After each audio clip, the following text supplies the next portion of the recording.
prize. It's the $64,000 question. And here's the master of the quiz, Bob Monkhouse.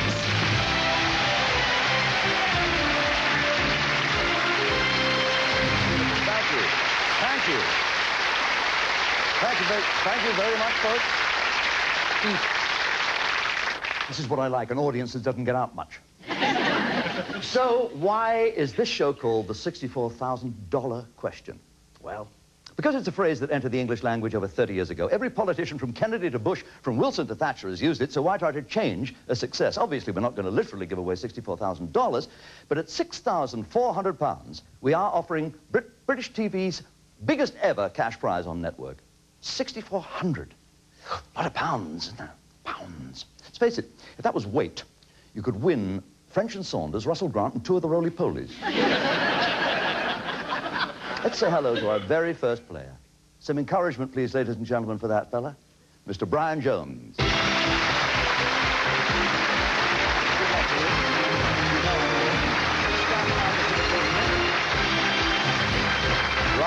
Jones.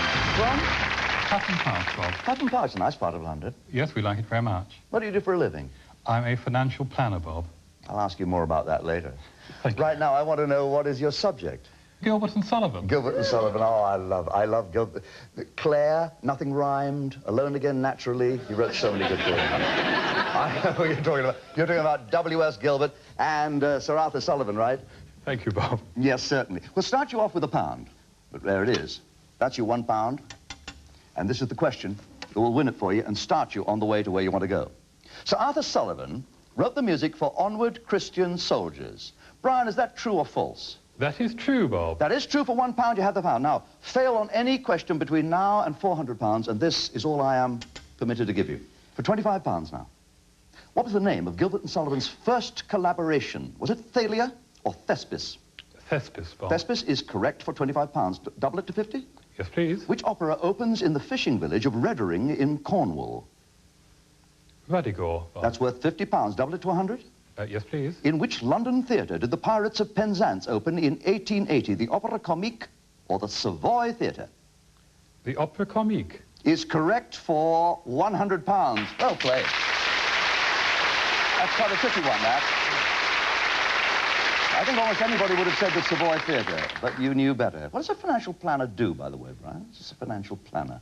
Basically, I call on people and companies and tell them how to make more from their money, and particularly how to save tax. Oh, I must talk to you after the show. For £200, and Brian, it's a 2-part question. You must give me 2 correct answers in order to win the £200. In The Gondoliers, who says, one can't marry a vulgar fraction, Tessa or Giuseppe? Tessa. Tessa is correct in the first part. In which opera do 3 lords dance and sing, nothing venture, nothing win? This is for your £200. Iolanthe. Iolanthe is correct for £200. Well, Brian, I don't know whether you're tense, my heart's beating. You want to double that 200 to 4? Yes, I should try. I think you should, because yes. If you get 400, you keep it no matter what happens in the future. It's a 2-part question. I want 2 correct answers to win the full sum. First, which opera has the subtitle, The Slave of Duty? The Pirates of Penzance, Bob. Is correct in the first part. For £400, what is the subtitle of The Gondoliers? The Gondoliers or The King of Barataria. Is correct for £400. And that is yours. I imagine that you're going to try and double it to 800. Yes. I thought you would. Yes. So while you're waiting, keep thinking Gilbert, Sullivan. Remember, go over in your mind. I've got a little list. I've got a little list. Yes. I've seen you walking. I've got a little list. As Brian takes a well-earned breather, ladies and gentlemen, I have another question to ask. What subject fascinates a lady anaesthetist? Medicine? Surgery? Putting people to sleep? No, I'm the expert at that. Let's find out by asking Kate Vernon Parry.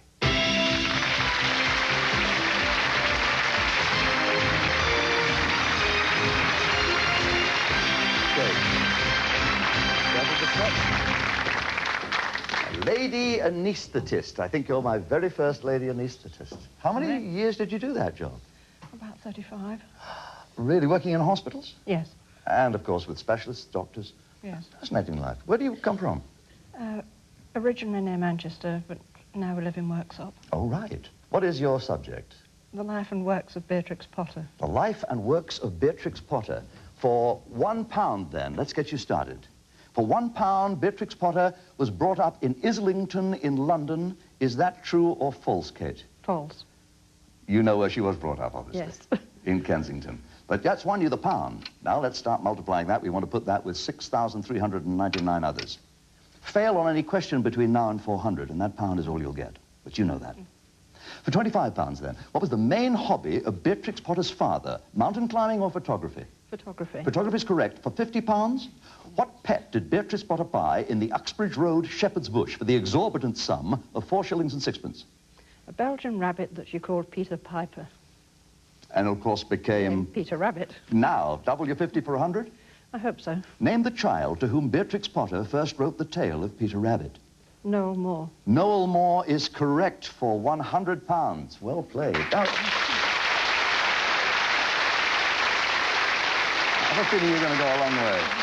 Going for £200 now. It's a two-part question. I need 2 correct answers, Kate. First, give me the Christian name of the member of the Warne family who Beatrix Potter intended to marry, Norman or Stephen? Isn't that Norman? Norman is correct in the first part.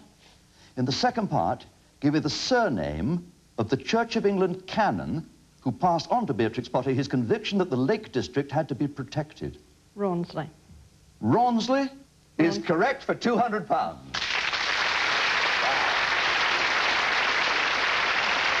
Kate, you have a pretty smile and you've been around a lot of professional men. Is your husband in medicine? Yes, he's a gynecologist. A gynecologist? Oh, I know. Wanted to be a brain surgeon, didn't grow tall enough. Here we go to double your 200 to 400. A 400 which, as you know, you can keep no matter what the future may bring. A two-part question. I need 2 correct answers. First, what was the name of the man that Beatrix Potter married in 1913? William Heelis. William Heelis is correct in the first part. In the second part, for £400, what was the name of Beatrix Potter's brother who became a painter and finally a farmer? Bertram. Bertram? Walter Bertram. Walter Bertram is correct for £400. Oh, well done. This is your prize, Kate. You keep it, come what may. So I'll ask you now, will you give up or go on? Oh, there's nothing to lose by going on. Absolutely nothing to lose, that's right, so I'll see you later. Now, Brian Jones is already committed to play on for £800. I wonder how confident he's feeling. Come to that, I wonder how confident Mrs. Jones is feeling. Mrs. Jones, you know him much better than anybody. Do you think you ought to go all the way to the 64 or pull out? Well, having already quoted nothing venture, nothing win, we carry on from there. If you go in, you're sure to win. That's very nice. This next stage could take Brian through 800 to 1600. For that, he needs moral support. Let's give it to him.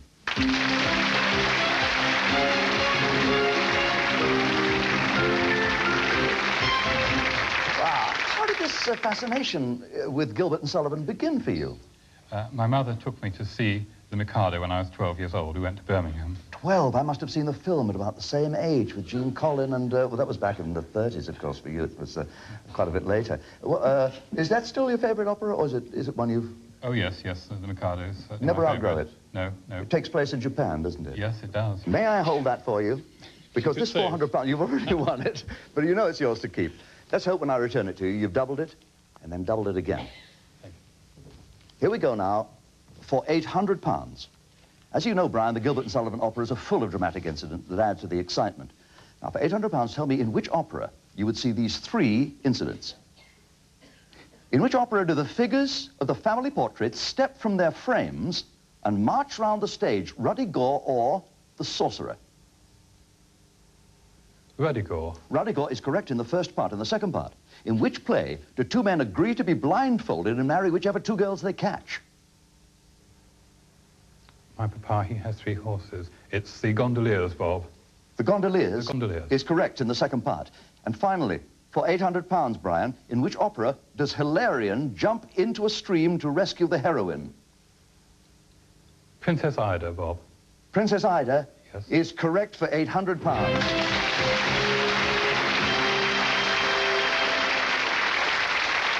Brian, We're getting into serious money now, so I'm going to ask you a serious question. You know that you can leave, you can walk out with this £800. You've earned it. But you also know that if you try for the 1600 question and fail, you fall back to £400. On the other hand, if you can get to that 16, double this 8, you keep that, come what may. So I have to ask you now, will you give up and take this, or will you go on? Well, Bob, in that same verse that you and my wife have been quoting, Gilbert ended up by saying, in for a penny, in for a pound. It's love that makes the world go round. You're going to do it. Fine going.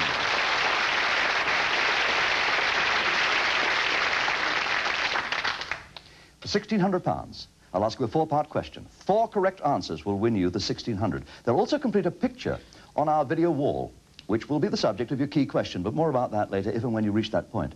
First part of 4. From which work do we get? He led his regiment from behind.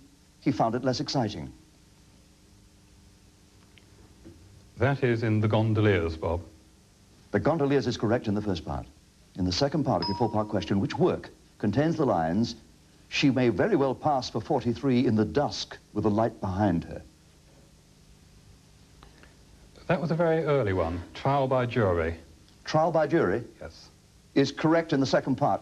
Take a look at our video wall. A picture is forming there, the picture which will be the subject of your key question if you choose to take it. In the third part, the opera gives us this statement, that every boy and every gal that's born into the world alive is either a little liberal or a little conservative. That was sung in Palace Yard of the Houses of Parliament, very close to where my son works, and it comes from Iolanthe. Iolanthe, the song of Private Willis, is correct in the third part. And now, in the fourth part, in which opera do we hear merely corroborative detail intended to give artistic verisimilitude to an otherwise bald and unconvincing narrative?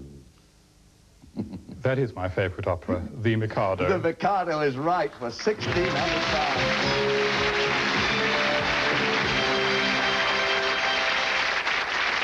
I have added £1,200 to the 400 you've already won. Thank you, Bob. Oh, no, thank you. You're a very good winner, £1,600. Here's your next big decision. Will you give up and take your prize, which is yours, or will you play on by answering the key question about the picture that you revealed with your 4 correct answers? You answer that correctly, Brian, you'll earn the right to play on to the peak of the Money Mountain. But remember, there will be no turning back from £6,400. So I have to ask you once again, will you take your 1,600, or will you go on? Gilbert would certainly have gone on, and so shall I. Well done, sir. There's the picture. Here is your key question. Name this man and name his most famous theatre. The name of the man is Richard D'Oyly-Carte. The famous comedy theatre that he opened was the Savoy Theatre. He also opened the Royal National Opera House, now the Palace Theatre. That answer earns you both the right and the obligation to come back and try first for 32 and then for 6,400 In the meantime, yours to keep, £1,600 from the show that gives everyone a break. Here's yours.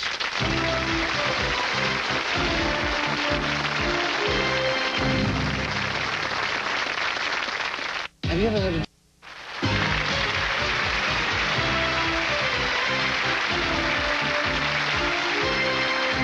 Here tonight, on the $64,000 question, Kate Vernon Parry is about to try and double her prize of 400 to 8 and perhaps 1,600. She's married to a medical man. Tell me, Mr. Vernon Parry, is the whole family this brainy?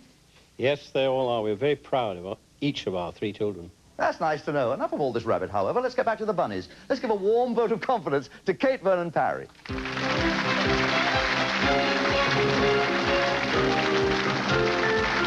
How did this interest begin in Beatrix Potter? Reading goodnight stories to the children. Now, if I may look after that for you, this 400 is yours, but I hope that I will return it to you doubled and double again. Are you ready? Yes. Here we go then for £800, Kate. For £800. I have this question for you about places which played an important part in Beatrix Potter's life. I'm going to ask you a 3-part question about houses she regarded as important. First, what was the name of the house in Hertfordshire where Beatrix Potter's grandparents lived and which she called the place I love best in the world? Was it Camfield Place or Caxton Place? Camfield Place. Camfield Place is correct in the first part. The second part. What was the name of the farm Beatrix Potter bought near Sawrey in the summer of 1905? Hilltop Farm. Hilltop Farm. Hilltop. Is correct in the second part. And in the third part, for £800, name the farm which Beatrix Potter later purchased and into which she moved following her marriage. Castle Farm. Castle Farm is correct for £800, yes. Now, this is serious money, no matter what your circumstances. It's £800. You're entitled to leave with it right now, or try to double it to £1,600. You will be able to keep the £1,600. Are you going to give up or go on? I'll go on. Ladies and gentlemen, for £1,600, Kate, I'm going to ask you a four-part question. 4 correct answers will win you the £1,600. They'll also complete a picture on our video wall, which will be the subject of your key question. More about that if and when you reach that point. Here are the 4 questions which concern some of the subsidiary characters in the stories of Beatrix Potter. What kind of animal was Anna Maria? A rat. A rat is correct in the first part. The second part, what animal was called Twinkleberry? A red squirrel. A red squirrel is correct in the second part. You're beginning to reveal the picture that is the subject of your key question. In the third part, what kind of creature was Mr. Jackson who visited Mrs. Tittlemouse? He was a toad. A toad is correct in the third part. And now, for £1,600, what kind of creatures were Chin Chin and Stumpy? Pigs. Pigs is correct for £1,600.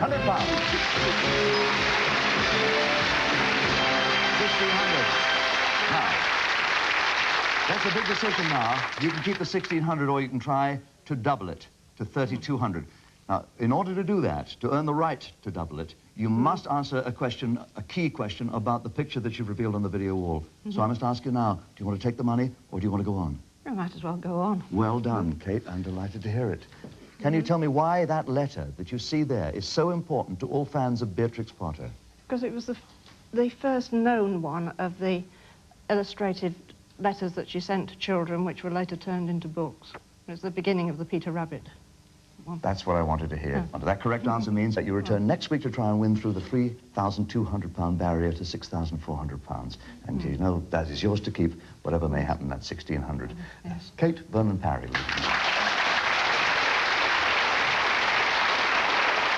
Can the financial planner from Clapham Park take the next step on his way to the Big 64? Only one man can answer that, and before he must answer this, the £3,200 question. Now, my heart's drumming, because £3,200 is a lot of money. Brian Jones, lifelong fan of Gilbert and Sullivan. Are you ready for the last hurdle before the Big 64? Yes, Bob, thank you. In order that there are no distractions to put you off, and so that you can only hear the questions, I must ask you to step into what we call the isolator. Good luck. Thank you, Bob. Just wait, please.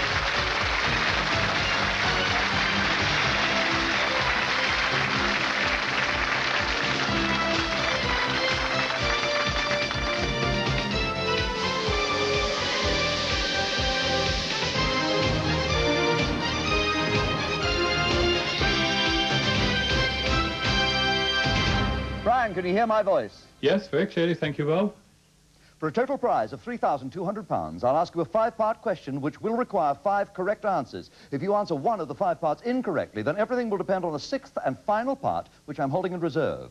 Should you wish to pass on any part during the question, please tell me, and we'll return to that part at the end. Is all that clear, Brian? Yes, yes. Good. The characters in Gilbert and Sullivan operas often express their relationship in song. I will ask you to name either the character of the singer or the subject of the song. Part 1 of 5. Who is being referred to in this aria?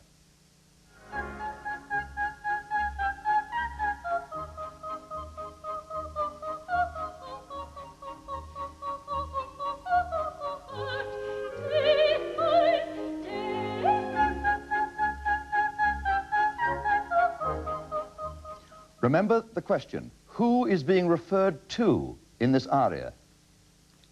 Frederick, by Mabel in The Pirates of Penzance, Bob. Frederick is correct in the first part. In part 2, who is Fairfax giving advice to when he sings this? A man would woo a fair maid, should practice himself the trade, and study all day in a methodical way, how to flatter, cajole, and persuade. He should pray. He's giving it to Gilbert's favourite character, Jack Point, in The Yeoman of the Guard. Jack Point is correct. In the third part, who sings this song to herself?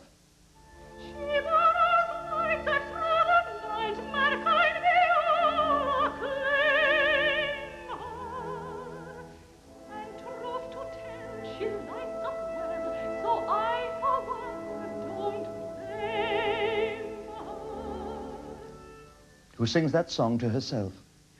That is the very delicious Yum Yum in the Mikado. That's right, Brian. You're right.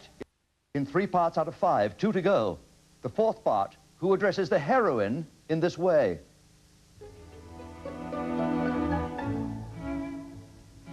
Pretty maiden, prithee tell me true.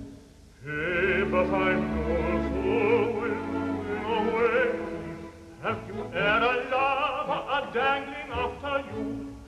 Hey, willow, hey, I could make this sky. Brian, which character sings that?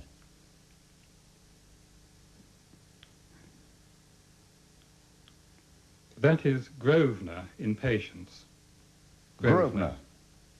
Grosvenor in Patience is correct in the fourth part. And now, for £3,200 total, who offers a lesson in deportment including these words? One sleep, twice sleep, one sleep, twice sleep. Bow impressively ere you glide. Capital boat, you caught it nicely. That is the style of thing precisely. Brian, for £3,200, the character who sang that? Don Alhambra, the Grand Inquisitor in the Gondoliers. The answer I have is the Duke of Plaza Toro in the Gondoliers. Now everything depends upon the sixth and final part of your question. You must answer this correctly for the $3,200. Name the character who describes his trade in this way. Changes organity with an urbanity full of satanity, vexes humanity with an inanity, fatal to vanity, driving your foes to the verge of insanity. Budding tautology, indemonology, electrobiology, mystic nosology, spirit philology, high-class astrology, such as his knowledge, isn't a man to require an apology. Oh! Name the character who describes his trade in that way, Brian, for £3,200. His name is John Wellington Wells. He's a dealer in magic and spells. Is correct for £3,200.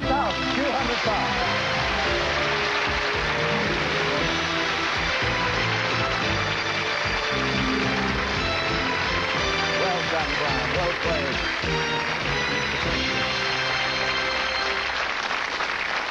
Next week, Brian Jones will try for the big one here on the classic quiz that's got everything as long as it's got you. Bye.